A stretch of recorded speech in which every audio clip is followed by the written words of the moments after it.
ഞാനൊരു ഇൻട്രസ്റ്റിംഗ് കാര്യം പറയാം.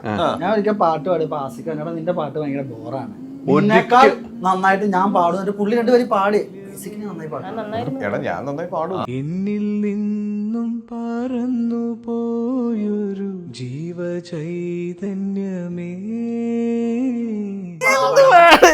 ഞാൻ ഇത്രയും കട്ട് ചെയ്ത് കളഞ്ഞേക്കാം.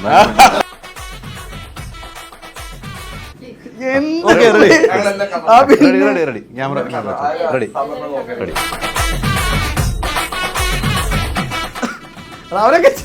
അവൻ ശരിക്കും അതാ ഡയലോഗ് ഒറ്റയ്ക്ക് പാടി തരുന്നുണ്ട്. ഒരു പാട്ടുണ്ട്, രാത്രി ഫോൺ വിളിച്ച് പാടി. നിന്റെ കണ്ണ് ഒരു പ്രചണ്ഡനം പ്രക്ഷോഭനം പൊളിച്ചാട്ടോ ഡയലോഗ്. പിന്നെ ലൊക്കേഷനിലെ ഏറ്റവും സുന്ദരനായ മനുഷ്യൻ DOP ആണ്.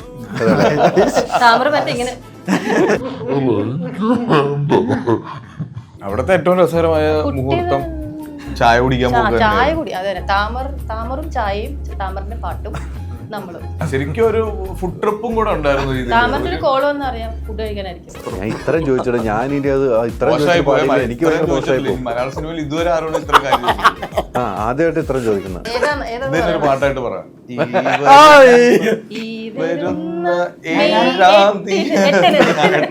Ultra modern kitchen devices. ഒരു കിച്ചണിൽ വേണ്ട എല്ലാ ലേറ്റസ്റ്റ് ബ്രാൻഡുകളും ഇവിടെയുണ്ട്. ലോകോത്തര ബ്രാൻഡുകൾ, original products, wide range. MyG future. WhatsApp വഴി ഇംഗ്ലീഷ് പഠിക്കാൻ ഇംഗ്ലീഷ് കഫേ ഉള്ളപ്പോൾ ഇംഗ്ലീഷ് ഒരു വിഷയമേ അല്ല. English cafe, we present you the perfect English. WhatsApp now 9633388575. നമസ്കാരം. പുത്തൻ സിനിമയുടെ വിശേഷങ്ങൾ പങ്കുവെക്കാൻ 4 അതിഥികൾ, 4 പേർക്കും സ്വാഗതം. Thank you. സർക്കിട്ട് ഒരു യാത്ര തുടങ്ങാം. യെസ്, നമുക്ക് സംവിധാനം തുടങ്ങിയാലോ? സന്തോഷം. പെട്ടെന്ന് വേറെ മൂഡ് പിടിച്ച് ഈ ഇന്റർവ്യൂവിൽ ആദ്യം വന്നിരുന്നപ്പം വേറെ ഷർട്ടായിട്ടോ, ബ്ലാക്ക് ഇട്ടുകൊണ്ട് പെട്ടെന്ന് ബ്ലാക്ക് ഇട്ടുകൊണ്ട് വന്നു. ഓരോരുത്തർ വരുന്ന പ്രേക്ഷകർ അറിഞ്ഞോട്ടെന്ന് പറഞ്ഞു. ഒരു ദുരന്തത്തിലേക്ക് കടക്കുന്നതിനുണ്ട്. അപ്പൊ ഞാൻ ദുരന്തം പിടിക്കാതിരിക്കാൻ പറ്റൂല. ഞാനായിട്ട് ഇട്ടതല്ല ആസിഫേ അവിടെ. അതൊരു ഭയങ്കര കൗണ്ടർ ആയിക്കോട്ടെ. ഒരു ദുരന്തത്തേക്ക് ഒന്ന് സെറ്റാ. എന്തായാലും ഓക്കെ. സർക്കിട്ട് നല്ലൊരു സിനിമ പ്രേക്ഷകർ മുമ്പിലേക്ക് എത്തിക്കുകയാണ് അല്ലേ? ഇതിന്റെ ട്രെയിലർ ഇപ്പോൾ ഞാൻ ഇന്നും കൂടെ നോക്കിയപ്പോൾ 16 ലക്ഷമായി. 3 ദിവസം കൊണ്ടാണ്. അത്രമാത്രം പ്രേക്ഷകർ ഏറ്റെടുത്തു. അപ്പോൾ സിനിമയും പ്രേക്ഷകർ ഏറ്റെടുക്കട്ടെ. എന്താണ് സർക്കിട്ട് പറഞ്ഞു വെക്കുന്നത്? സർക്കിട്ട് ഒരു യാത്രയാണ്. സിനിമ അതൊരു ഫാമിലിയുടെയും സൗഹൃദത്തിൻ്റെയും പിന്നെ അങ്ങനെ പല ജീവിതങ്ങളുടെ യാത്രയാണ്. അപ്പോൾ ആ യാത്ര ചെന്നെത്തുന്ന സമയത്ത് കുറച്ച് സന്തോഷവും കുറച്ച് നോവൊക്കെ ഉള്ള മൊമെൻറ്റുകളൊക്കെ ഉള്ള ഒരു സിനിമയാണ്. അപ്പോൾ പ്രേക്ഷകരും ആ സിനിമയുടെ കൂടെ യാത്ര ചെയ്യാൻ പറ്റട്ടെ. സിനിമ കഴിയുമ്പോൾ ഒന്ന് പുഞ്ചിരിച്ചുകൊണ്ട് സന്തോഷം കൊണ്ട് ഇറങ്ങി വരാൻ പറ്റട്ടെ എന്നൊക്കെ തോന്നുന്നു. ഈ സിനിമയിലേക്കുള്ള യാത്ര എത്ര നാളായി? ഇത് അധികം നാളായില്ല. 2023 ആയിരത്തൊന്ന് ഉണങ്ങുന്നുള്ള എൻ്റെ ആദ്യ സിനിമ സോണിയിൽ റിലീസായത്. അത് കഴിഞ്ഞ് ഏകദേശം ഒരു 8ാമത്തെ മാസമാണ് ഈ സിനിമയുടെ ഷൂട്ടിങ് തുടങ്ങിയത്. വളരെ പെട്ടെന്നായിരുന്നു, അധികം സമയത്ത്. പക്ഷേ ഞാൻ ആദ്യം ചെയ്യാൻ വിചാരിച്ച സിനിമയായിരുന്നു ഇത്. ആദ്യം സംഭവിച്ചത് 2001 പിന്നീട് ഇതാണ് സംഭവിച്ചത്. എനിക്ക് പറഞ്ഞാൽ നോവുണ്ട് എന്നൊക്കെ പറയുമ്പം ആ ട്രെയിലറിൽ ആസിഫലിയുടെ ഒരു കണ്ണുനീർ വീഴുന്ന കാണുമ്പോൾ നമുക്ക് അപ്പോൾ തന്നെ നമ്മുടെ മനസ്സിലൊക്കെ ഒരു നോവുണ്ട്. അപ്പോൾ സിനിമയിൽ അതിൻ്റെ അപ്പുറത്തേക്ക് പ്രതീക്ഷിക്കാം അല്ലേ? അത് സിനിമയിലുള്ളത് തന്നെയാണ്. അതുപോലത്തെ കുറച്ച് മൊമെന്റ്സുകളാണ് സിനിമയിലുള്ളതല്ലേ? ആസിഫ് തന്നെ ഇത് ചെയ്യണമെന്ന് തീരുമാനിച്ചിരുന്നു? ഈ ക്യാരക്ടർ ആസിഫിലേക്ക് തന്നെ എത്തിക്കാം അങ്ങനെയല്ല. അത് നമുക്കെപ്പോഴും ഒരു ക്യാരക്ടർ ഒരു ആഗ്രഹം ഉണ്ടാവില്ല ഇങ്ങനെ ആളുകൾ വരണം എന്ന്. അപ്പോൾ ആസിഫ് ഇന്നായപ്പോൾ അത് കുറച്ചും കൂടെയൊക്കെ ആ സിനിമയാണ് വലുതായത്. പിന്നെ അതിൻ്റെ പിന്നെ അമീർ എന്നുള്ളൊരു ക്യാരക്ടറാണ് ആസിഫ് ചെയ്യുന്നത്. അപ്പോൾ ആ രീതി. പക്ഷേ ആസിഫ് എന്നുള്ള സ്റ്റാറിനെ അല്ല സിനിമ യൂസ് ചെയ്തിട്ടുള്ളത്. ടോട്ടലി പുള്ളി എന്നുള്ള അഭിനേതാവിനെ മാത്രം എക്സ്പ്ലോർ ചെയ്യുന്ന ഒരു സിനിമയാണ്. ആ രീതിക്കാണ് ആ സിനിമയിലേക്ക് എത്തിയിരിക്കുന്നത്. ആസിഫ് ഈ പറഞ്ഞ ഞാൻ ട്രെയിലർ കണ്ടു കഴിഞ്ഞപ്പോൾ എൻ്റെ കണ്ണ് നിറഞ്ഞു കേട്ടോ. ആ ഒരു സീൻ വല്ലാത്തൊരു കരച്ചിൽ പോലെയാണ് ഫീൽ ചെയ്തത് നമുക്ക്. ശരിക്കും അത് സിനിമ കണ്ടപ്പോൾ എന്തിനായിരുന്നു കൃത്യമായിട്ട് സിനിമ കണ്ടു കഴിയുമ്പോൾ നമുക്ക് മനസ്സിലാവും. അത്തരം സീനുകൾ, ഒത്തിരി നോവുകളുണ്ട്, ഒത്തിരി സന്തോഷ മുഹൂർത്തങ്ങളുണ്ട്.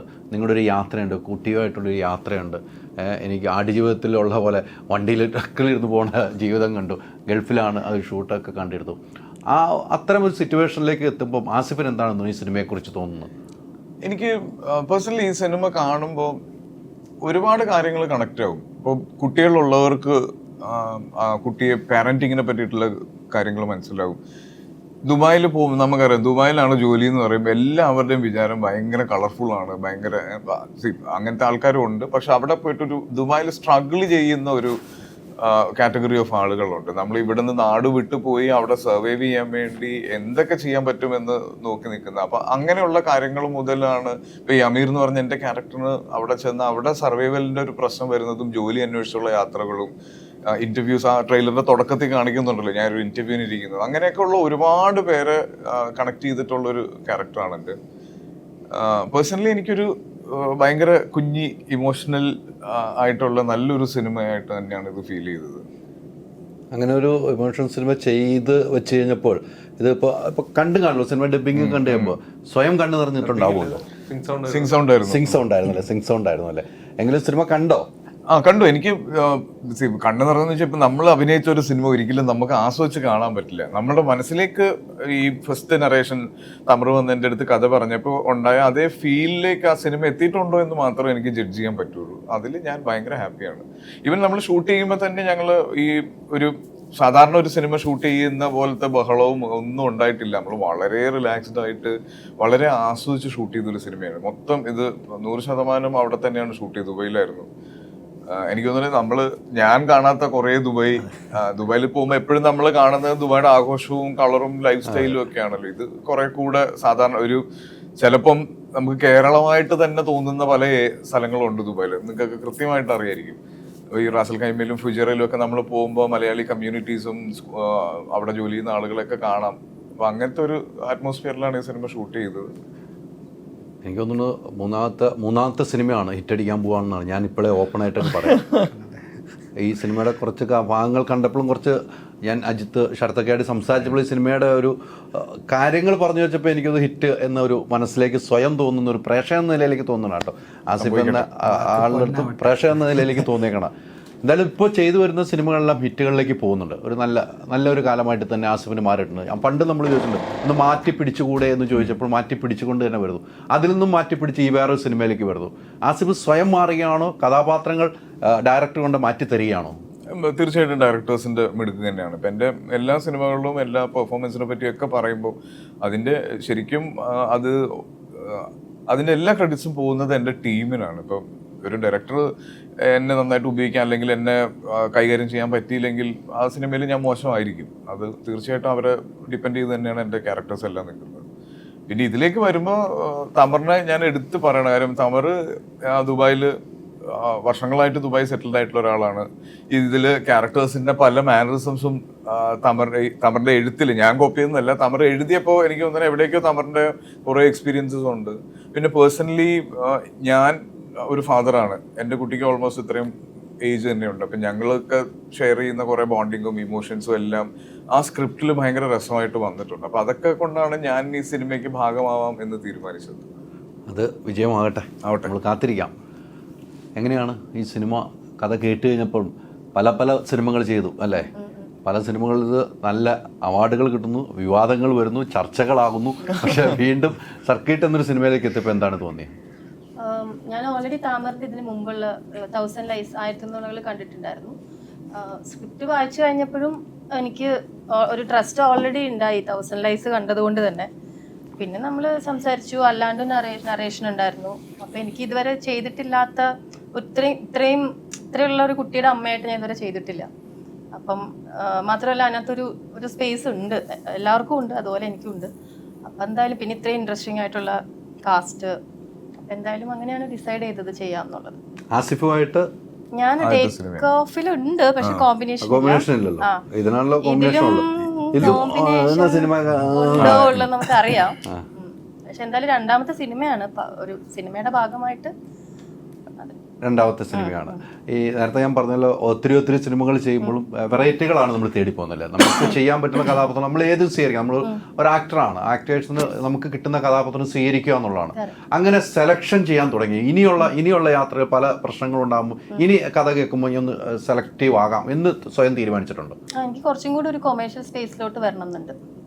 അപ്പം ആ രീതിയിലുള്ള ഒരു ഓപ്ഷൻ എന്തായാലും ഉറപ്പായിട്ടും ഉണ്ടാവില്ല. ഇതിലെ കഥാപാത്രത്തിന്റെ പേര് ഇന്ത്യ സ്പേസ് ഞാൻ കുറെ എക്സ്പ്ലോർ ചെയ്ത് കഴിഞ്ഞു. അപ്പൊ എനിക്ക് ഇനി ഈ ഒരു സ്പേസ് എക്സ്പ്ലോർ ചെയ്യണമെന്നുണ്ട്. മലയാളത്തിൽ അത് ഏത് മലയാളത്തിൽ ഭാഷയിലാണെങ്കിലും മലയാളമാണ് എനിക്ക് അറിയാവുന്ന അല്ല, ഏറ്റവും മലയാളത്തിൽ നന്നായിട്ട്. എന്ന നിലയിലേക്ക് ഏത് രീതിക്കുള്ള ഒരു സിനിമ ഇപ്പൊ പറഞ്ഞല്ലോ, എനിക്ക് ചെയ്യേണ്ട ഒരു സിനിമയ്ക്ക് ഒരു വലിപ്പമുണ്ട്. ആ സിനിമ നമുക്ക് പല സിനിമകൾ കണ്ട് നമ്മൾ വളർന്നതാണ്. അത്തരം ഒരു സിനിമ പറയാനുണ്ടോ? എനിക്ക് ഇങ്ങനെ ഒരു കഥാപാത്രം ചെയ്താൽ കൊള്ളാം, അത് പ്രേക്ഷകരെ ഏറ്റെടുക്കുമെന്ന് സ്വയം തോന്നുന്ന കഥാപാത്രം ഉണ്ടാവുമല്ലോ. ഒരുപാടുണ്ടായിരിക്കുമല്ലോ ഉറപ്പായിട്ടും. ഞാൻ എൻ്റെ ഇത്രയേ ഉള്ളൂ, ഞാൻ ഇതുവരെ ചെയ്യാത്ത, എനിക്ക് റിപ്പീറ്റ് ആയിട്ട് തോന്നാത്ത ഏത് ക്യാരക്ടറും എനിക്ക് ചെയ്യാൻ ഇഷ്ടമാണ്. കറക്റ്റാണ്.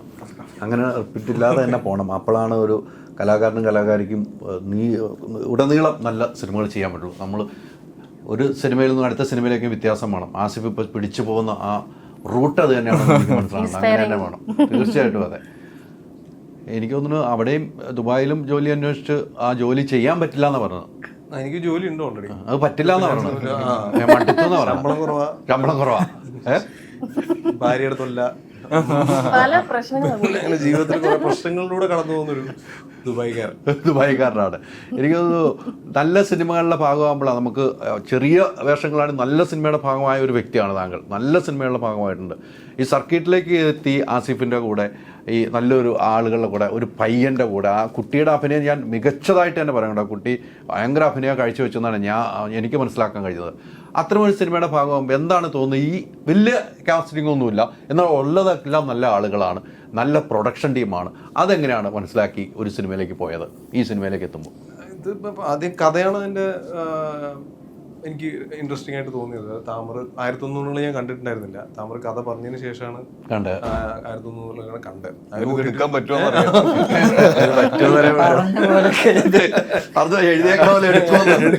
പക്ഷെ കഥ പറഞ്ഞപ്പോൾ ഭയങ്കര രസമായിട്ട് പറഞ്ഞു. കഥ പറഞ്ഞ് ഏകദേശം കുറെ പോയിന്റ്സിൽ നമുക്ക് കണ്ണിന്ന് ഭയങ്കര പൊട്ടിക്കരച്ചിട്ടൊന്നുമില്ല, പക്ഷെ നമുക്ക് കണ്ണിന് എവിടേക്കോ എന്ന് അറിഞ്ഞിട്ടുണ്ടായിരുന്നു കഥ പറഞ്ഞു കഴിഞ്ഞ സമയത്ത്. അപ്പൊ ഞാൻ കഴിഞ്ഞപ്പോൾ ഞാൻ പറഞ്ഞു, ഇത്രയും ഡീറ്റെയിൽ ആയിട്ട് ഇത്രയും രസമായിട്ട് കഥ പറഞ്ഞൊരു ഡയറക്ടർ ചുരുക്കമാണ്. അപ്പോൾ എനിക്ക് ഭയങ്കര ഇഷ്ടപ്പെട്ടു സിനിമ ചെയ്യാൻ. അപ്പോൾ ഓക്കെ ആണെങ്കിൽ ബാക്കി പരിപാടികളൊക്കെ സെറ്റ് ആവുകയാണെങ്കിൽ ചെയ്യാം എന്നുള്ള രീതിയിൽ. അപ്പോൾ അന്ന് ആസിഫിനോട് സംസാരിച്ച് സെറ്റായിരുന്നു പടം. പക്ഷേ ഡേറ്റ് ഒക്കെ എപ്പോഴാണ്? അപ്പോൾ ഡിസംബർ നവംബർ ആ സമയത്തൊക്കെയാണ്. അപ്പോൾ ഒരു 3-4 മാസം ഗ്യാപ്പ് ഉണ്ടായിരുന്നു. അപ്പോൾ സിനിമയാണ്, ചിലപ്പോൾ അത് മാറി മാറി പോകാം. അപ്പോൾ ഞാൻ ഓക്കെയാണ്, ബാക്കി പരിപാടികളൊക്കെ സെറ്റാണെങ്കിൽ ഞാൻ ചെയ്യാമെന്ന് പറഞ്ഞിട്ടാണ് സിനിമയിലേക്ക് എത്തുന്നത്. അപ്പം ഉറപ്പായിട്ടും സ്ക്രിപ്റ്റ് തന്നെയാണ് അത്. അതേപോലെ തന്നെ അതിനും രസമായിട്ട് താമര എടുത്തിട്ടുണ്ട് സിനിമ. ഭയങ്കര രസമുള്ള പെർഫോമൻസ്. ഇപ്പം കുറച്ച് ആൾക്കാരേ ഉള്ളൂ. ഇപ്പം പ്രശാന്ത് ഉണ്ട്, അങ്ങനെ കുറച്ച് ക്യാരക്ടേഴ്സേ ഉള്ളൂ. പക്ഷെ എല്ലാവരും ഭയങ്കര രസമായിട്ട് ചെയ്ത സിനിമയാണ്. നമ്മൾ സിനിമ ഡബിങ്ങിന് ശേഷം കാണുന്നത് സിംഗ് സൗണ്ട് ആയതുകൊണ്ട് അതിൻ്റെ ഒരു ഫൈനൽ വേർഷൻ പോലത്തെ ഒരു വേർഷൻ കണ്ടിട്ടുണ്ടായിരുന്നു. അപ്പോൾ അത് കണ്ടപ്പോൾ എനിക്ക് ഭയങ്കരമായിട്ട് ഫീൽ ചെയ്തു ആ സിനിമ കണ്ടു കഴിഞ്ഞപ്പോൾ. അന്ന് കഥ പറഞ്ഞ് കണ്ണെന്നറിയിപ്പിച്ചതിനേക്കാൾ കൂടുതൽ സിനിമ കണ്ടപ്പോൾ എനിക്ക് ഫീൽ ചെയ്തിട്ടുണ്ട്. അല്ല, ഒരു സിനിമ നമ്മുടെ മനസ്സിൽ സിനിമ കണ്ടിറങ്ങുമ്പോൾ നമ്മുടെ കണ്ണിൽ നിന്ന് ഒരു തുള്ളി കണ്ണീര് വീണാൽ ആ സിനിമയ്ക്ക് ഹിറ്റുകൾ മാത്രമേ ഉണ്ടായിട്ടുള്ളൂ. എൻ്റെ ഒരു ലൈഫിൽ അങ്ങനെയാണ്, ഹൈറ്റുകൾ മാത്രമേ ഞാൻ കണ്ടിട്ടുള്ളൂ. അത് നമ്മളായി മാറും, ചിലപ്പോൾ ആ കഥാപാത്രം നമ്മളായി മാറും, അല്ലെങ്കിൽ നമ്മുടെ അയൽവാസിയായി മാറും, അല്ലെങ്കിൽ നമ്മുടെ സുഹൃത്തായി മാറും. അത്തരം ഒരു കഥയ്ക്ക് വലിയ കാമ്പുണ്ട്, ആ കഥകൾ വിജയിക്കാറുമുണ്ട്. നമ്മുടെ ഈ സ്ക്രിപ്റ്റ് എഴുതുമ്പോൾ ഇപ്പോൾ ഗൾഫിലായിരുന്നുള്ള ജീവിതം, ഈ ഒരു കഥയുമായിട്ട് തമറിൻ്റെ ജീവിതത്തിൽ അല്ലെങ്കിൽ നമ്മുടെ സുഹൃത്തുക്കളുടെ ജീവിതത്തിൽ എന്തെങ്കിലും ബന്ധമുണ്ടായിട്ടുണ്ടോ? ഒരുപാട്. ഇപ്പോൾ സിനിമയുടെ ടോട്ടൽ കഥയ്ക്ക് ബന്ധമുണ്ടോ എന്നുള്ളതിനപ്പുറത്തേക്ക് ഇതിൽ വരുന്ന ഓരോ ക്യാരക്ടേഴ്സും ഓരോ മൊമെൻറ്റും ഞാൻ എക്സ്പീരിയൻസ് ചെയ്തോ അല്ലെങ്കിൽ ഞാൻ അനുഭവിച്ചിട്ടുള്ള ആരെങ്കിലും പറഞ്ഞു തന്നിട്ടുമായിട്ടുള്ള കാര്യങ്ങളല്ല. ഇപ്പോൾ ആസിക്ക് ഇതിൽ ആദ്യത്തെ കുറച്ച് ഇതൊരു ജോലി തിരയുന്ന ഒരാളുടെ, അത് ഗൾഫിൽ ഏറ്റവും കോമൺ ആയിട്ടുള്ള കാഴ്ചയാണ്. അപ്പോൾ നമ്മുടെ ഫ്രണ്ട്സ് വരുന്നതും ഒരു റൂമിൽ നിൽക്കുന്നതും അവിടെ നിൽക്കാൻ പറ്റാത്ത സിറ്റുവേഷൻ ഉണ്ടാകുന്നതും മാറുന്നതും അതിൻ്റെ ഒരു അലച്ചിലും ബുദ്ധിമുട്ടൊക്കെ ഉണ്ട്. അപ്പോൾ അത്തരത്തിലുള്ള മൊമെൻറ്റ്സുകളെയാണ് സിനിമയിൽ കൂടുതലായിട്ട് ഒളിച്ചിട്ടുള്ളത്. അതെല്ലാം റിയൽ ലൈഫ് പോലത്തെ ഇവൻറ്റുകളാണ്. ഒരു കുട്ടിയെ അഭിനയിപ്പിക്കുന്ന കുറച്ച് റിസ്ക്കാണ്. അതിലും റിസ്ക് ആയിരുന്നു ഇവരാരെങ്കിലും? ഈ കുട്ടീനെ അഭിനയിപ്പിക്കുന്നത് റിസ്ക്കാണ് എന്നുള്ളത് നമ്മളൊരു പൊതുബോധം പരിപാടിയാണ്. പക്ഷേ ഈ സിനിമയിൽ ഞാനൊന്നത് കുറേ പരസ്യങ്ങൾ അധികം കുട്ടികളെ വെച്ചിട്ടാണ് ചെയ്തിട്ടുള്ളത്. എനിക്കത് ഇഷ്ടമാണ്. പ്രത്യേകിച്ച് ഈ സിനിമയിൽ ഇവൻ നമ്മൾ ഒഡീഷൻ ഒരാളെ കണ്ടെത്താൻ കുറച്ചധികം സമയം എടുത്തു. പക്ഷെ എടുത്ത് കഴിഞ്ഞതിന് ശേഷം മൊത്തം പ്രോസസ്സ് ഭയങ്കര ഈസി ആയിരുന്നു. പിന്നെ ഞാൻ പറഞ്ഞ പോലെ എൻ്റെ ആദ്യ സിനിമ കംപ്ലീറ്റ് പുതിയ ആൾക്കാരെ വെച്ചിട്ടാണ്. അപ്പോൾ ഇത് കംപ്ലീറ്റ് ആർട്ടിസ്റ്റുകളാണ് വരുന്നത്. അപ്പോൾ ഇവരെല്ലാവരും ഇവരുടേതായ രീതിയിലുള്ള കോൺട്രിബ്യൂഷൻസാണ് സിനിമയ്ക്ക് തന്നുകൊണ്ടിരുന്നത്. അത് എളുപ്പമായിരുന്നു ആ പരിപാടി. മറ്റേ നമ്മൾ അവരെ കൂടുതൽ ഫീഡ് ചെയ്യുന്നതിന് പകരം ഇവരുടെ ഒരു അനുഭവ സമ്പത്തൊക്കെ ഇടുമ്പോൾ അത് കുറച്ചും കൂടെ ക്യാരക്ടേഴ്സിൻ്റെ ലൈഫും ഡെപ്തൊക്കെ മാറി വരുന്നതായിട്ടാണ് എനിക്ക് ഫീൽ ചെയ്തത്. ഇവരിൽ ആരായിരുന്നു ഏറ്റവും കൂടുതൽ കുട്ടിത്തം ഉണ്ടായിരുന്നത്? സംവിധായകനായിരുന്നു ഏറ്റവും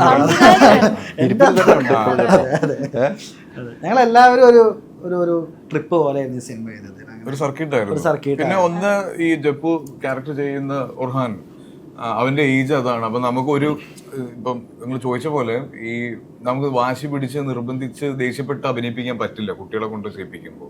അവർ ഡയലോഗ് പറയാനുള്ള കാര്യം അവരുടെ മൂഡ് അല്ലെങ്കിൽ അവർക്ക് അത് ചെയ്യാൻ പറ്റുന്നില്ല എന്ന് തോന്നിക്കഴിഞ്ഞാൽ പിന്നെ നമ്മൾ എത്ര കാല് പിടിച്ചാലും അവർ ചെയ്യൂല. നമുക്കൊക്കെ വീട്ടിൽ കുട്ടികളുള്ളതുകൊണ്ട് അറിയാം. അപ്പൊ അവനെ ഹാൻഡിൽ ചെയ്യുന്നതായിരുന്നു തമറിന്റെ ഏറ്റവും ബ്യൂട്ടിഫുൾ ആയിട്ടുള്ള ഒരു കാര്യം ഈ ഷൂട്ടിൽ ത്രൂ ഔട്ട്.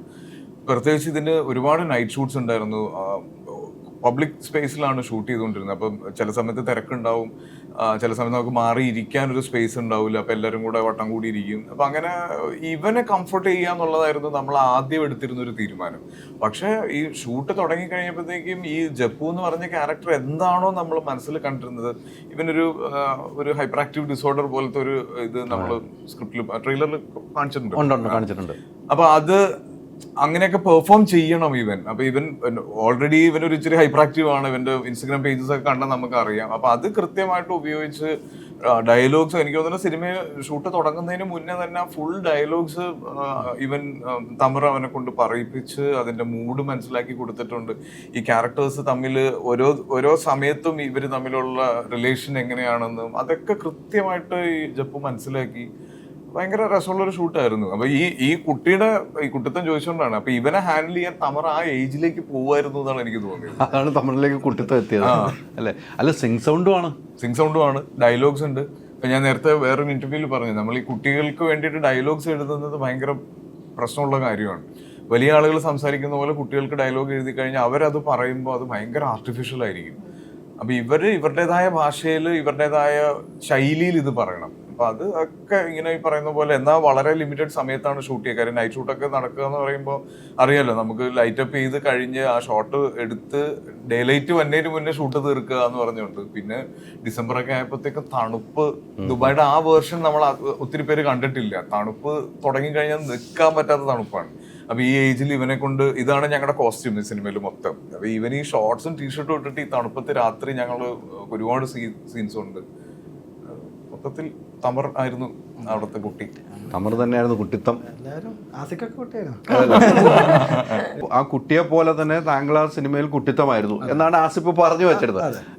അത് കുട്ടികൾക്ക് വേണ്ടി ആസിഫ് പറഞ്ഞ വേറെ പ്രധാനപ്പെട്ട പോയിന്റ് എനിക്ക് ചോദിക്കണമെന്ന്, ആ കുട്ടികൾക്ക് വേണ്ടി ഡയലോഗ് എന്ന് പറഞ്ഞ കാര്യം വലുതാണ് കേട്ടോ. കുട്ടികൾക്ക് എഴുതുന്ന ഡയലോഗ് സെലക്ട് ചെയ്യണം നമ്മൾ.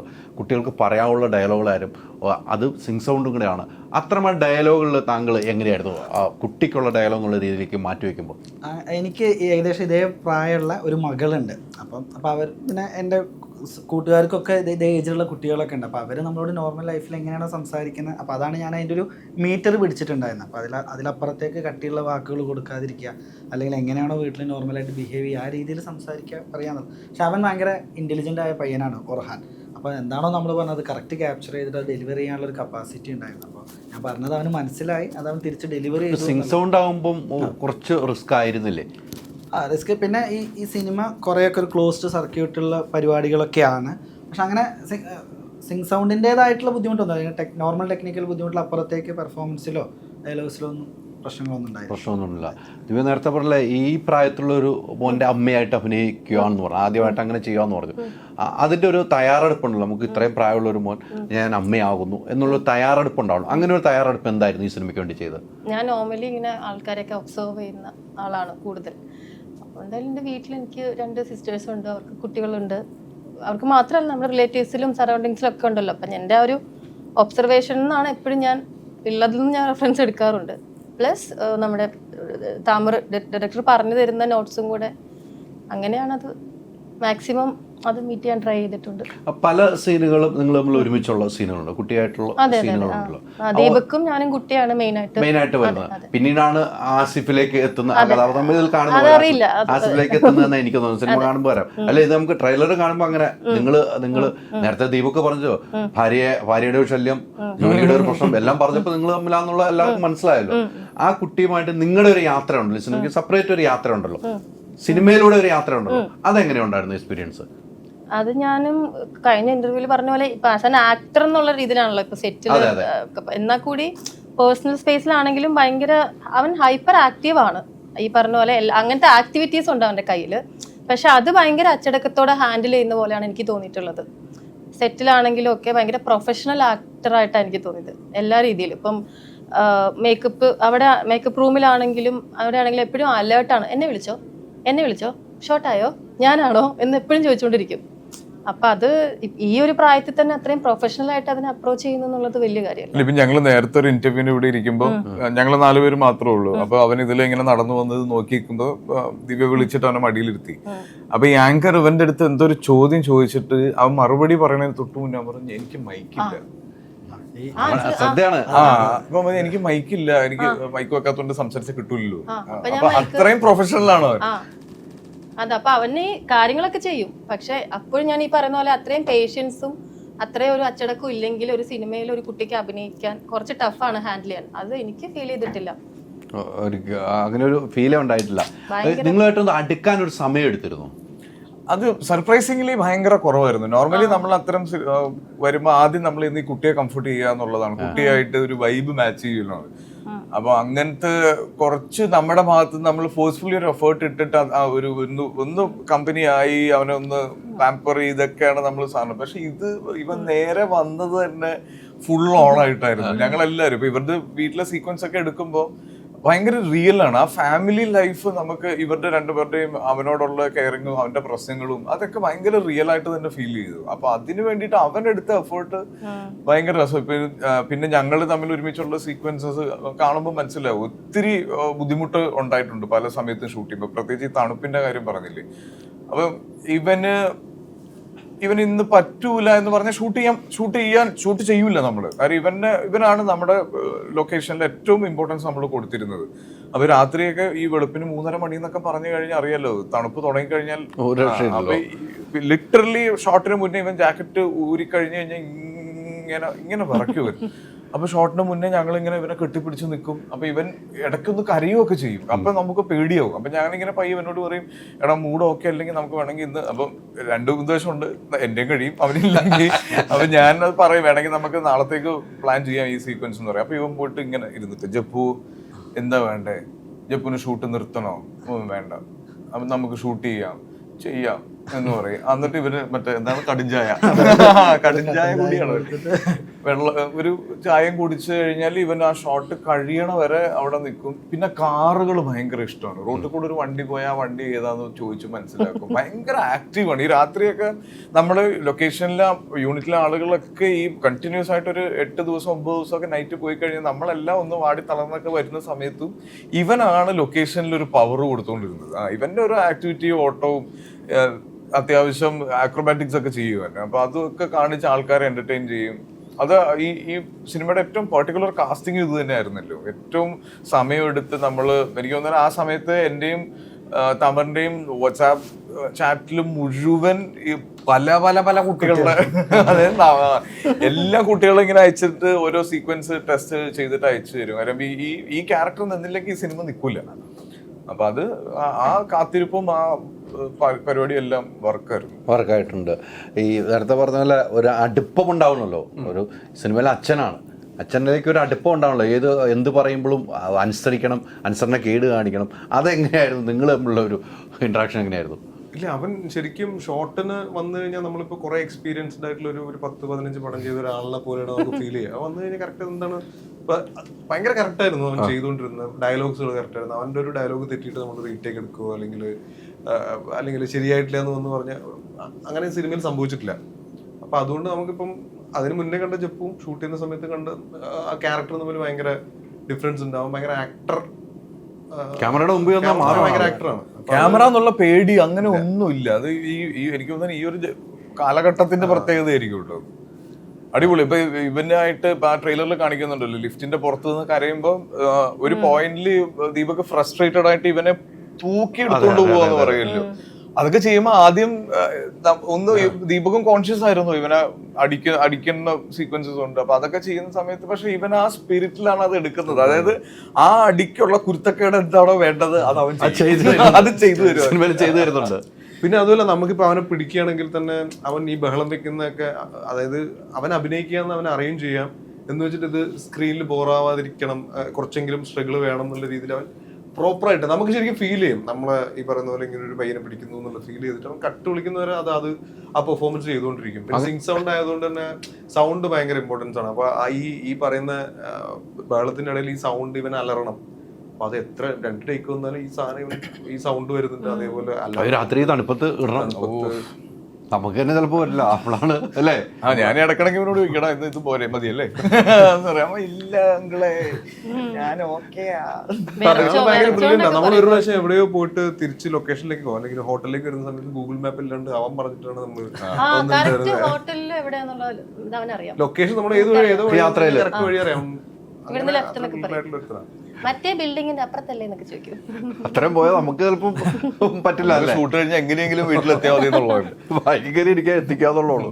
പക്ഷെ സെലക്ഷൻ ഓക്കെ ആയി. അപ്പോൾ കുറെ കുട്ടികളുടെ ഓഡിഷൻ ഉണ്ടായിരുന്നു. നമ്മളൊരു 750 കുട്ടികളെ ഞാൻ നേരിട്ട് കണ്ടിട്ടുണ്ട്. 750 കുട്ടികളെ നേരിട്ട് കണ്ടതിന് ശേഷമാണ് എത്തുന്നത് അല്ലേ. അത് സിനിമ കണ്ടു കഴിയുമ്പോൾ നിങ്ങൾക്ക് മനസ്സിലാവും അത് വർത്താണ്. പിന്നെ കുട്ടികൾ മാത്രമല്ല കേട്ടോ, എനിക്ക് തവനോടുള്ള വലിയൊരു ഇഷ്ടവും കൂടെ ഫീൽ ചെയ്തത് ഇതിൽ കുറേ ഞങ്ങളൊരു 5 പേര് 6 പേരാണ് മാക്സിമം സിനിമ ചെയ്ത് എക്സ്പീരിയൻസ് ഉള്ള ആളുകൾ ഇതിനകത്തുള്ളൂ. ബാക്കി വർഷങ്ങളായിട്ട് ദുബായിൽ നാടകമായിട്ടും അങ്ങനെയുള്ള ആക്ടിവിറ്റീസിലൊക്കെ നിൽക്കുന്ന, അതായത് കലയിൽ നിന്ന് ഡിറ്റാച്ച്ഡ് ആയി നിൽക്കുന്ന ഒരുപാട് പേർക്ക് അവസരം കൊടുത്തിട്ടുണ്ട്.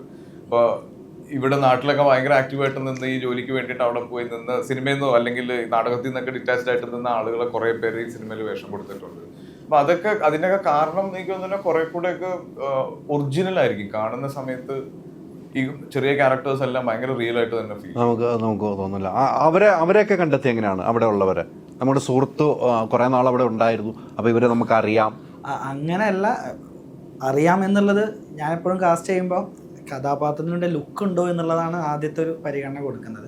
പിന്നെ ഈ പറഞ്ഞ പോലെ ഞാൻ കുറേ സ്വപ്നം കണ്ടിട്ട് സിനിമ അവിടെ നടന്ന ആളാണ്. അപ്പോൾ ഇവിടെ ജോലി ചെയ്യുന്ന എല്ലാവർക്കും ഇതുപോലെ സിനിമയ്ക്ക് വേണ്ടി സ്വപ്നം കണ്ടു. അപ്പോൾ അവരൊരു പാഷൻ ഉണ്ടാവില്ല. അപ്പോൾ ആ പാഷൻ്റെ പുറത്ത് അവരെടുക്കുന്ന ഒരു എഫേർട്ട് എന്തായാലും റിസൾട്ട് പോസിറ്റീവ് ആവുമെന്നുള്ളൊരു വിശ്വാസമാണ്. അങ്ങനെ ഈ സിനിമയിൽ ഈ പറഞ്ഞ പോലെ ചെറുതായിട്ടൊക്കെ വന്നു പോകുന്നവരൊക്കെ അവരുടെ ഏരിയ വളരെ ഗംഭീരമാക്കിയിട്ടാണ് ഡെലിവറി ചെയ്തിട്ടുള്ളത്.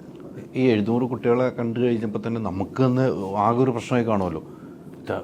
സെലക്ഷനിലേക്ക് വലിയൊരു പ്രശ്നമാണ്. നമുക്ക് 5 പേരെ കണ്ടു തന്നെ പ്രശ്നമാണ്. ഈ 700 പേരെ കണ്ടിട്ട് നമ്മൾ തലയിൽ എല്ലാവരും ഇട്ടേക്കുവാണ്. എടുത്തു വേണമല്ലോ സെലക്ട് ചെയ്തെടുക്കാൻ. എത്ര ദിവസം എടുത്തത്? മൊത്തം പ്രോസസ്സ് ചിലപ്പോൾ ഒരു മാസത്തോളം എടുത്തിട്ടുണ്ടാവും. ദുബായിൽ ഓഡീഷൻ നടന്ന് ഇവിടെ നടന്നു. പക്ഷെ അറിയാം ഈ സിനിമ നിൽക്കാൻ പോകുന്നതും ഈ സിനിമയുടെ മാജിക് എന്നുള്ളത് ഈ കഥാപാത്രമാണ്. അപ്പോൾ അവനെ കിട്ടിയാലാണ് ഈ സിനിമ ഇപ്പം നമ്മൾ മനസ്സിൽ കണ്ട പോലെ ഉണ്ടാവുള്ളൂ. അപ്പോൾ അതൊരു റിസ്ക് ആയിരുന്നില്ല, അതൊരു സെർച്ചിങ് ആയിരുന്നു. കറക്റ്റ്. പിന്നെ അവനെ പോലെ ഒരാളെ കിട്ടും ചെയ്തപ്പോൾ നമ്മുടെ അടുത്ത എഫേർട്ട് എല്ലാം. എവിടെയുള്ളതാണ് ഇവൻ? മൂവാറ്റുപുഴ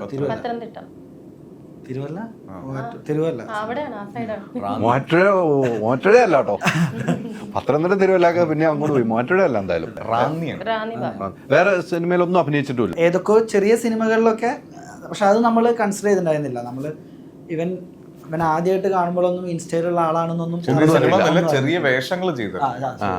പക്ഷെ ഇത് ഇവനിലൂടെയാണല്ലോ സിനിമ പോകുന്നത്. ഇതിലെ സെൻട്രൽ ക്യാരക്ടർ ഇവൻ തന്നെയാണ്. അപ്പൊ അതിന് ആ കാത്തിരിപ്പ് അത്യാവശ്യമായിരുന്നു.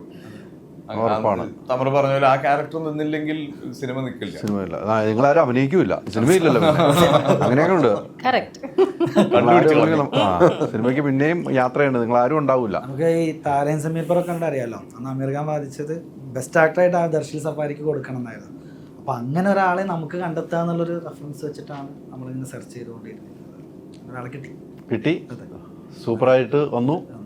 പ്രേക്ഷകരിലേക്ക് ഇത് കൊടുക്കുന്നു. ഇനി പ്രേക്ഷകർ സ്വീകരിക്കാൻ പോവുകയാണ്. സർക്കിട്ട് അവരൊരു യാത്ര പോലെ കൊണ്ടു കിടക്കട്ടെ ഈ സിനിമ എന്നാണ് നമ്മളൊക്കെ ആഗ്രഹിക്കുന്നത്. ഇപ്പോൾ ബാക്കി എല്ലാ കാര്യങ്ങളും ഓക്കെ അല്ലേ? എല്ലാ പ്രശ്നങ്ങളൊക്കെ തീർന്ന് നല്ല അടിപൊളിയായിട്ട് സർക്കിട്ടിന്റെ യാത്ര സുഖമല്ലേ? ഒന്നുമില്ല, എല്ലാം സർക്കിട്ടിന്റെ യാത്ര ഓക്കെ അല്ലേ? അടിപൊളിയായിരുന്നു. ഇനിയുള്ള സിനിമകൾ ഏതാണ്? ഞാനിപ്പം കൃഷാന്തിന്റെ മസ്തിഷ്ക മരണം എന്ന് പറഞ്ഞിട്ടുള്ള പടം ചെയ്തുകൊണ്ടിരിക്കുകയാണ്. ഡോൺ പാലത്രയുടെ ഒരു മൂവി ചെയ്തു. പിന്നെ നെക്സ്റ്റ് 2 മൂവീസ് ഉണ്ട്, അത് അനൗൺസ് ചെയ്യും. ആ ലൊക്കേഷൻ വെച്ച് കൂടുതലും നൈറ്റ് സീനുകൾ അവിടെ വെച്ചുണ്ടായ ഒരു അനുഭവം ആസിഫിന്റെ അടുത്ത് നിന്ന് ഇവരുടെ ഒന്ന് പറഞ്ഞിരിക്കുന്ന എന്തെങ്കിലും രസകരമായ മുഹൂർത്തം ആ ലൊക്കേഷനിൽ ഇരുന്ന് നിങ്ങൾ പറയുന്ന രസകരമായ മുഹൂർത്തം? അവിടുത്തെ ഏറ്റവും രസകരമായ മുഹൂർത്തം ചായ കുടിക്കാൻ പോകുക ചായ കുടി അതെ താമറും ചായയും താമറിന്റെ പാട്ടും നമ്മളും. ഒരു 5 മിനിറ്റ് കിട്ടിക്കഴിഞ്ഞാൽ ഏറ്റവും അടുത്തുള്ള കട കണ്ടുപിടിച്ചിട്ട് ഒരു ചായ കുടിക്കാൻ പോകും നമ്മള്. അത് മറ്റേ നമ്മുടെ കേരള ചായ വേണം, സമോവർ ചായ. പിന്നെ ഒരുപാട് ഫുഡ് എക്സ്പ്ലോർ ചെയ്തു അവിടെ. നല്ല നല്ല ഹോട്ടൽസ്, റെസ്റ്റോറൻറ്റ്സ് അറിയാം. അത് നമുക്ക് രാത്രിയാണ് ഷൂട്ടെങ്കിൽ ലൈക്ക് രാവിലെ ഇപ്പോൾ 6 മണി വരെ ഷൂട്ട് പോകും. അത് കഴിഞ്ഞ് റൂമിൽ വന്ന് കുളിച്ച് കിടന്നുറങ്ങും. ഉറങ്ങി എഴുന്നേറ്റ് ഒരു 3 മണിയൊക്കെ ആകുമ്പോഴത്തേക്കും തമർ ഒരു സംഘമായിട്ട് വരും, പിക്ക് ചെയ്യും, ഏറ്റവും അടുത്തുള്ള ഫുഡ് സ്പോട്ട് പോകും, അവിടെ നിന്ന് ഏറ്റവും സ്പെഷ്യൽ ആയിട്ടുള്ള ഭക്ഷണം കഴിക്കുക, എന്നിട്ടാണ് ലൊക്കേഷനിലേക്ക് പോകുന്നത്. വൈകുന്നേരം പോയാൽ മതിയല്ലോ. ശരിക്കും ഒരു ഫുഡ് ട്രിപ്പും കൂടെ ഉണ്ടായിരുന്നു താമരത്തിന് കോൾ വന്ന് അറിയാം ഫുഡ് കഴിക്കാനായിരിക്കും, ഈ ഷൂട്ടല്ലാതെ. ഷൂട്ടിനെല്ലാം വിളിച്ചാൽ ഫുഡ് കഴിക്കാൻ വേണ്ട. ഷോട്ടിന്റെ ബ്രേക്കിന് ദിവ്യ ഞങ്ങൾ സമോർ അടിക്കാൻ പോകുന്നുണ്ട്, വരുന്നുണ്ടോ? അപ്പൊ തമറിന്റെ കട്ടനും തമറിന്റെ പാട്ടും. അല്ല, തമർ ടീ എന്ന് പറഞ്ഞിട്ട് ഒരു ചായ ഉണ്ടായിരുന്നു ലൊക്കേഷനിൽ. അങ്ങനെ ഉണ്ടായിരുന്നു. താമർ ടീ അതുപോലെ കാനഡയിൽ നിന്ന് കൊണ്ടുവന്നൊരു അവിടെ നിന്ന് കൊണ്ടുവന്ന കാനഡയിൽ നിന്ന് ചായയാണ്, മറ്റേ ഹണിയൊക്കെ മിക്സ് ചെയ്തിട്ടുള്ള ചായ. അത് ഓറഞ്ച്, ഹണി, കുറെ ഐറ്റംസ് ഒക്കെ ഉള്ള, അതായത് ഇത്രയും ഭക്ഷണം കഴിക്കുന്നത് ദഹിച്ചു പോകണല്ലോ, അതിന് വേണ്ടിയിട്ടുള്ളൊരു ചായ. അത് ലൊക്കേഷൻ ആരെങ്കിലും ഒന്ന് ഡൗൺ ആണ്, കൺഫ്യൂസ്ഡ് ആണെന്നൊക്കെ തോന്നി കഴിഞ്ഞാൽ അപ്പൊ തന്നെ എല്ലാവരും ഇവിടെ തമർത്തിയോട് ആൾക്കാർ ഓണാക്കാനുള്ള എല്ലാ പരിപാടിയും ഒന്നും തണുത്തു പോകല്ലോ, ഷൂട്ടൊന്നും മുടങ്ങില്ല. അപ്പൊ തമർട്ടി അവിടെ റെഡിയാണ്. എനിക്ക് തോന്നുന്നു ഈ ഫുജേറ, റാസൽ കൈമ, ഗോർഫക്കാൻ ഏരിയയിലൊക്കെ ഭയങ്കരമായ കോണ്ടാക്ട്സും ഒരുപാട് സുഹൃത്തുക്കളും ഉണ്ട്. അപ്പൊ അതൊക്കെ കൊണ്ട് തന്നെ നമ്മൾ ഇതുവരെ അങ്ങനെ അത്രയൊന്നും സിനിമയിൽ കണ്ടിട്ടില്ലാത്ത കുറേ നല്ല ലൊക്കേഷൻസ് കിട്ടിയിട്ടുണ്ട്. അപ്പൊ ആദ്യം ഒരു ലൊക്കേഷനിൽ ഷൂട്ടാണെങ്കിൽ നമ്മൾ അവിടെ ചെന്ന് ആദ്യം കുറെ നേരം ഈ ലൊക്കേഷൻ കാണലാണ് നമുക്ക്. ഇത് ലൊക്കേഷൻ ആസ്വദിച്ച് കഴിഞ്ഞിട്ട് നമ്മൾ ഷൂട്ട് തുടങ്ങുള്ളൂ അല്ലേ. അതും ഏറ്റവും ബ്യൂട്ടിഫുൾ ആയിട്ടുള്ള ടൈം ഒന്നിലെ സൺറൈസിനായിരിക്കും അല്ലെങ്കിൽ സൺസെറ്റിനായിരിക്കും. ഏറ്റവും ഭംഗിയുള്ള സമയത്താണ് നമ്മൾ ആ ലൊക്കേഷനിലേക്ക് എത്തുന്ന സമയം. ഷൂട്ടിംഗും ഫീൽ ഗുഡ് ആയിരുന്നു, എല്ലാം കൊണ്ട് ഓക്കെയാണ്, കംപ്ലീറ്റ്ലി. പിന്നെ അജിത്ത് ആണെങ്കിൽ അവിടെയാണ്, ദുബായിലാണ്. അജിത്ത് വിനായകൻ ദുബായിൽ, പുള്ളിക്കും അറിയാം കുറെ സ്ഥലങ്ങൾ അല്ലേ. അപ്പൊ എല്ലാവരും ഒത്തുപിടിച്ച ഒരു സിനിമ. എന്തായാലും ആ എന്തിട്ടിയാണ് താമറ്റി ഒരെണ്ണം ഇവിടെ ഉണ്ടെങ്കിൽ ഇന്ന് തരുവാണെങ്കിൽ ഇത് കഴിഞ്ഞിട്ട് ആ പാട്ടും ഉണ്ടെന്ന് പറഞ്ഞു അവിടെ. ഒരു മനോഹരം ഒരു 2 ലൈൻ പാട്ട്, സൂപ്പർ മനോഹരമായ 2 ലൈൻ. ആക്ച്വലി ഉണ്ടല്ലോ, ആസിക്ക് നന്നായി പാട്ട് പാടും.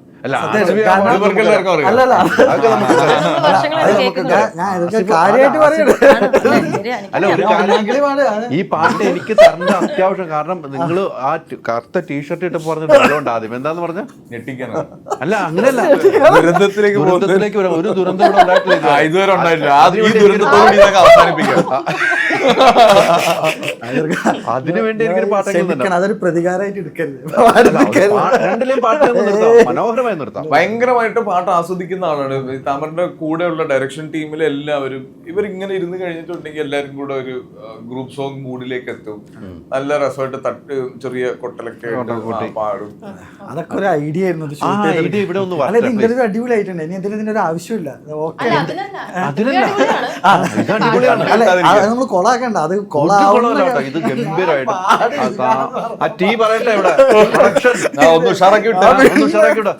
എല്ലാരും പറഞ്ഞല്ലോ. ഇത് പാഠം കഴിഞ്ഞിട്ട് നമ്മളൊരു ഇന്റർവ്യൂ, അത് വലിയ പാട്ടായിരിക്കും. എല്ലാരും 2 ലൈൻ പാടാൻ പറയാം. എന്തായാലും പാടിക്കോ, പാടിക്കോ എല്ലാരും. പാട്ടിനെ പറ്റി പറയുമ്പോ നമ്മൾ വിട്ടുപോയ ഒരാള് ഗോവിന്ദിനെ പറ്റി ഞാൻ പറയാം. മ്യൂസിക്കിലേക്ക് വരാൻ വേണ്ടി പോയായിരുന്നു കേട്ടോ. ഈ സിനിമയ്ക്ക് ഒരു മ്യൂസിക്കിന് ബാക്ക്ഗ്രൗണ്ട് സ്കോറിന് വലിയ പ്രാധാന്യമുണ്ടെന്ന് ഒരു സംശയമില്ല. അത് ഗോവിന്ദ് അങ്ങനെ ഒരുപാട് സിനിമകൾ ചെയ്യുന്ന ഒരാളുമല്ല. ഗോവിന്ദിന് ഇഷ്ടപ്പെട്ടാലേ ഗോവിന്ദ് സിനിമ ചെയ്യുള്ളൂ. കഥ കേട്ട് ആ സിനിമയുടെ ഐഡിയ മനസ്സിലാക്കിയതിന് എനിക്ക് മനസ്സിലായിടത്തോളം ഗോവിന്ദ് അങ്ങനെ സിനിമ സെലക്ട് ചെയ്യുന്ന ഒരാളാണ്. ഇത് കേട്ട് കഴിഞ്ഞിട്ട് ഇതിന്റെ റെഫറൻസ് നമ്മൾ കുറച്ച് മ്യൂസിക് ഒക്കെ വെച്ചിട്ടാണ് നമ്മൾ ഷൂട്ട് ചെയ്തത്. ആ സമയത്തൊക്കെ ഈ തമറിന് മ്യൂസിക്കിനോടുള്ള ആ ഒരു ത്വര ഭയങ്കരമായിട്ട് നമ്മുടെ ലൊക്കേഷനിൽ ഉപയോഗിച്ചിട്ടുണ്ട്. പല സമയത്തും ഷൂട്ട് ചെയ്യുമ്പോൾ സീക്വൻസ് എടുക്കുമ്പോൾ തമർ മൈക്കിൽ കൂടെ പാടും, ബാക്ക്ഗ്രൗണ്ട് സ്കോർ ഇട്ട് തരും. വീണ്ടും പാട്ടിലേക്ക് കൊണ്ട് പാടാതെ ഇത് വൈൻഡ് അപ്പ് ആവില്ല. എന്ത് വിഷയം ഉണ്ടെങ്കിലും അവരെല്ലാരും അവിടെ എല്ലാരും വെയിറ്റ് ചെയ്യാൻ പാട്. ഗോവിന്ദ് കഥ കേട്ടപ്പോ തന്നെ പറഞ്ഞു, ഞാൻ ഗോവിന്ദോട് പറയുന്നത്, ഗോവിന്ദ് ബ്രോ തമിഴിൽ 96ഉം 7 സെലിബ്രേറ്റ് ചെയ്യണ പോലെ മലയാളത്തിൽ ബ്രോനെ ആഘോഷിക്കണം.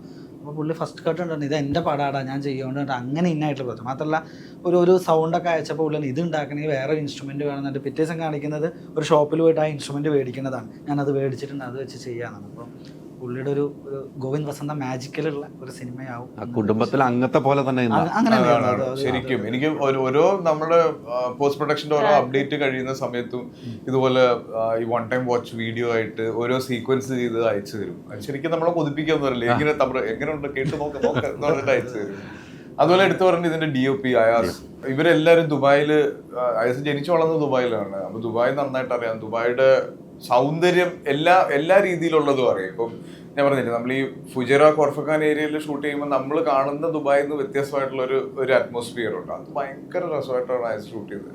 പിന്നെ അങ്ങനെ ഒരാൾ ആ ലൊക്കേഷനിൽ ഉണ്ടെന്ന് നമ്മളാരും അറിയില്ല. പിന്നെ ലൊക്കേഷനിലെ ഏറ്റവും സുന്ദരനായ മനുഷ്യൻ DOP ആണ്. അല്ല എനിക്ക് വേണ്ട.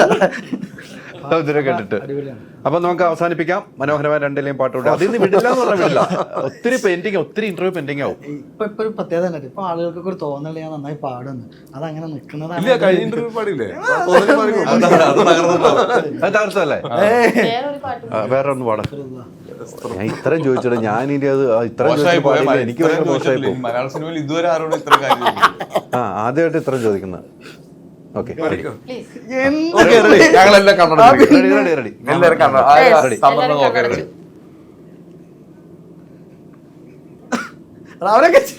അവൻ ശരിക്കും അതാ ഡയലോഗ് മലയാളം എല്ലാവരോടും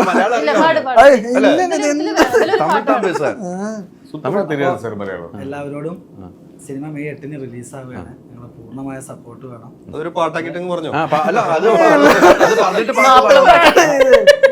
May 8 തന്നെ എല്ലാവരുടെ പൂർണ്ണ പിന്തുണ വേണം. അതൊരു ഫാമിലി സിനിമയാണ്. എല്ലാവർക്കും ഇഷ്ടാവുന്ന രീതിയിലുള്ളതാവട്ടെ എന്ന് ആശംസിക്കുന്നു. ഉണ്ടല്ലേ? അമ്മ വെറുതെ കാണല്ലോ. ഒത്തിരി ഒരു പാട്ടായിട്ട് പറയാം.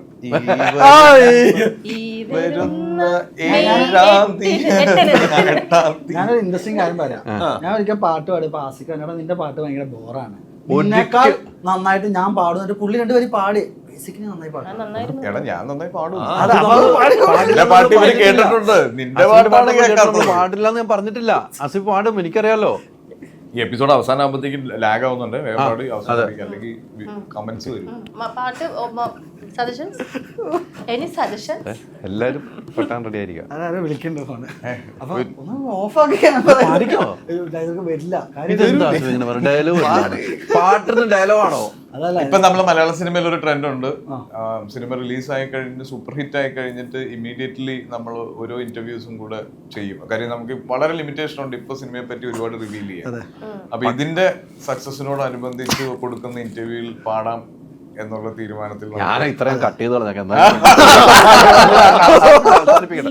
ഇത്രയും കട്ട് ചെയ്തല്ല. ഞാൻ ഇത്രയും ചോദിച്ചു ഒറ്റയ്ക്ക് ഞാൻ പാടിത്തരും. എനിക്ക് സത്യമായിട്ടും കഴിഞ്ഞൊരു പാട്ടുണ്ട്. രാത്രി ഫോൺ വിളിച്ച് പാടി അത് പൊളിച്ചാട്ടോ. എന്തായാലും സൂപ്പറാകട്ടെ, സിനിമ സൂപ്പറാകട്ടെ. ആസിഫ്, എനിക്കൊരു കാര്യം കൂടെ പറയാനുണ്ട്. ഞാനും ആസിഫും ഒക്കെ മുൻകൈ എടുത്ത് നമ്മുടെ നാട്ടുകാരിക്ക് വേണ്ടി ആ ഒരു കാര്യം ഞാൻ പറയണം എന്ന് ഓർത്ത് തന്നെ പറയണം. നാട്ടുകാർക്ക് വേണ്ടി ഒരു വലിയൊരു നമ്മുടെ നാട്ടുകാർ ചെയ്തു. ആസിഫ് ഉൾപ്പെടെ ഇൻവോൾവ് ആണ്. നമ്മളെല്ലാം ഇൻവോൾവായി. ആ കുട്ടിയുടെ മജ്ജ മാറ്റിവെക്കാൻ പോവുകയാണ്. അപ്പം ആസിഫിൻ്റെ ഒരു മുൻകൈ ഉണ്ടായിരുന്നു. ആസിഫും അതിൻ്റെ ഭാഗമായിരുന്നു. നമ്മുടെ നാട്ടുകാർക്ക് വേണ്ടി ഭാഗമായിരുന്നു. നമ്മളെല്ലാവരും ഭാഗമായിരുന്നു. വലിയ വിജയം നമ്മുടെ നാട്ടിൽ സംഭവിച്ചിരിക്കുന്നു. അത് മുകളിലിരിക്കുന്നതോട് നമ്മൾ എത്ര നന്ദി പറഞ്ഞാൽ അത്ര ഒരു കൂട്ടായ്മ പ്രവർത്തിച്ചിട്ടുണ്ട് ആസിഫ്. അത് ആസിഫ് ആദ്യ ദിവസം തന്നെ അതിൻ്റെ കൂടെ കൂടിയ ഒരാളാണ്. നമ്മുടെ നാട്ടുകാർക്ക് വേണ്ടി, സ്വന്തം ഗ്രാമത്തിന് വേണ്ടി കൂടിയ ഒരാളാണ്. അതിന് പ്രത്യേക നന്ദി ഞാൻ ഈ സമയത്ത് പറയാണ്. ആ നല്ല മനസ്സിനൊരു നന്ദിയും കൂടെ എനിക്ക് പറയണമെന്നുണ്ടായിരുന്നു. വലത് കൈ ചെയ്യുന്നത് ഇടത് കൈ അറിയാം. ഞാൻ കൊടുത്ത നമ്മൾ കൂടെ നിന്നാ പറഞ്ഞത്. കൂടെ നിന്ന് എല്ലാവർക്കും വേണ്ടി നമ്മൾ കൂടെ. അല്ല, അത് ഇപ്പൊ എല്ലാവരും ചെയ്യുന്നുണ്ടല്ലോ നമ്മുടെ നാട്ടിലെല്ലാം. ഇപ്പം സോഷ്യൽ മീഡിയയുടെ നമ്മൾ ഒരുപാട് കുറ്റങ്ങൾ സോഷ്യൽ മീഡിയയെ പറ്റി പറയാറുണ്ട്. പക്ഷെ അതിൻ്റെ ഒരു നല്ല വശമാണ് ഇങ്ങനെയുള്ള കാര്യങ്ങൾ പെട്ടെന്ന് ആളുകളിലേക്ക് എത്തിക്കാനും, ചെറുതാണെങ്കിലും വലുതാണെങ്കിലും ഒരു സഹായം ചെയ്യാനുള്ള മനസ്സുണ്ടാക്കി എടുക്കാൻ പറ്റുന്നുണ്ട്. അപ്പോൾ അങ്ങനെ ആവശ്യമുള്ളവർക്ക് അത് കൃത്യമായിട്ട് കിട്ടട്ടെ. തീർച്ചയായിട്ടും കിട്ടട്ടെ. എന്തായാലും മറക്കണ്ട, May 8 സർക്കിട്ട് നിങ്ങളൊരു യാത്രയായിട്ട് പോയി സിനിമ കാണുക. ഒരു തിയേറ്ററിൽ കണ്ട് വീണ്ടും വണ്ടി എടുത്ത് യാത്ര ചെയ്യുക. അടുത്ത തിയേറ്ററിലും പോയി സിനിമ കാണുക. അങ്ങനെ സിനിമ വിജയിക്കട്ടെ. ഒത്തിരി സന്തോഷം. 4 പേർക്കും നന്ദി. Thank you.